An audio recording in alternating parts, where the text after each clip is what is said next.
சரி. இப்ப உங்க வாழ்க்கையில உடல் ரீதியாகவோ, அவமானமோ, இல்ல மன ரீதியாகவோ எங்கேயோ நம்ம அசிங்கப்பட்டுட்டோம். யார் வாழ்க்கையில அசிங்கம் இல்ல? எல்லாருக்குமே அவமானம் உண்டு.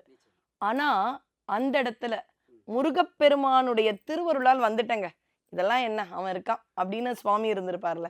அந்த ஒரு தருணம். அதாவது எங்களுடைய குடும்பத்தில வந்து பார்த்தீங்கன்னா, முருகப்பெருமான் வழிபாடு ரொம்ப அதிகம். ம். ஏனென்றால், என்னுடைய தாயினுடைய பாட்டியாக இருந்தவர்கள், அவங்க அந்த காலத்திலேயே வந்து முருகனுக்காக ஜடாமுடிலாம் தரிச்சு, ஆஹா! அவங்க அந்த திருநீர் அந்த கிராமத்துலலாம் அந்த திருநீர் வச்சு விடுற பழக்கம்லாம் இருக்கும். தெரியும். யாருக்காவது உடம்பு சரியில்ல அப்டின்னா.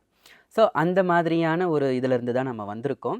அப்ப அந்த முருகப்பெருமானுடைய பக்தி வந்து எங்க அம்மா வார்த்தைக்கு வார்த்தை முருகா, முருகான்னு சின்ன வயசுல சொல்லும்பொழுது, நாமளும் தும்முனாலோ, இருமுனாலும் முருகா, முருகான்ற சொல்லக்கூடிய அந்த பழக்கம் இந்த வந்துருச்சு. பாம்பன் சுவாமிகள் சொல்லுவாரே, ஆமா, "நடக்கும்போது மேலும் மேலும் ஆமா. என்பேன்" அந்த மாதிரி. அதுபோல வார்த்தைக்கு வார்த்தை முருகன். நம்ம எந்த இறைவன கும்பிட்டாலும், முருகன் என்பவன் நம்ம மனசுக்கு செல்லப்பிள்ளை. எல்லாருக்குமே முருகன் என்பவன் கடவுளா பார்க்கிறதோட, அவன குழந்தையா பார்க்கிறவங்க தான் நெறைய பேரு.